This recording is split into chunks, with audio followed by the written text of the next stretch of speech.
I think one of the most relevant issues we have today is that Republicans and Democrats are at each other's throats so much, and it's been so counterproductive. And it really doesn't make sense either, because both of these parties are in America, and they both have the same goals, even though they prefer different methods, and they're both good intentioned and want a better America. Then again, they are politicians, so really what both parties want is power, and they're using different methods and different promises to gain our approval. But both the Republican and Democratic civilians are good intentioned. So why are we so angry at the other side, and why do we consider them our enemy? A lot of times we even think of them as our opposites, which limits our perception. Why has this happened?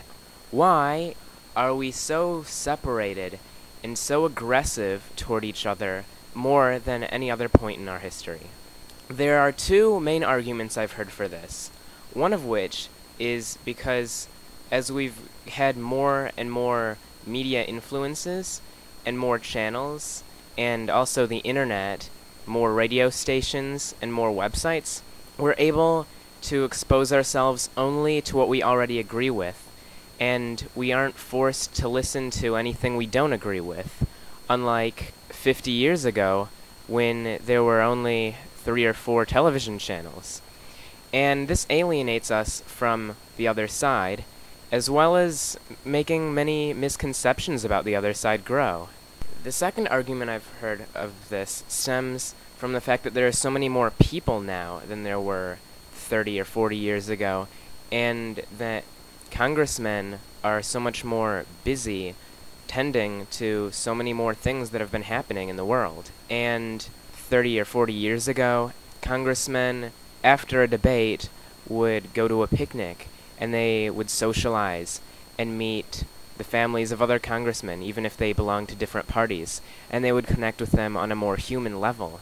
Now, that doesn't happen anymore, and we cease to see people we disagree with as human beings. This problem isn't only a political problem, it's also made it hard for people to socialize with people they disagree with on any kind of subject, not just religion or politics, but on any kind of disagreement. I've had problems talking to people because they think I'm trying to incite an argument when I disagree with them, and I actually enjoy hearing their counter-arguments and debating. I enjoy learning about what other people believe, even if I don't agree with it, and it's become a lot more difficult for me, and most likely a lot of other people who enjoy debates, to socialize at all and connect with people on a more intellectual level, rather than just knowing them as that person that they have a science class with. Would you believe that I write this shit?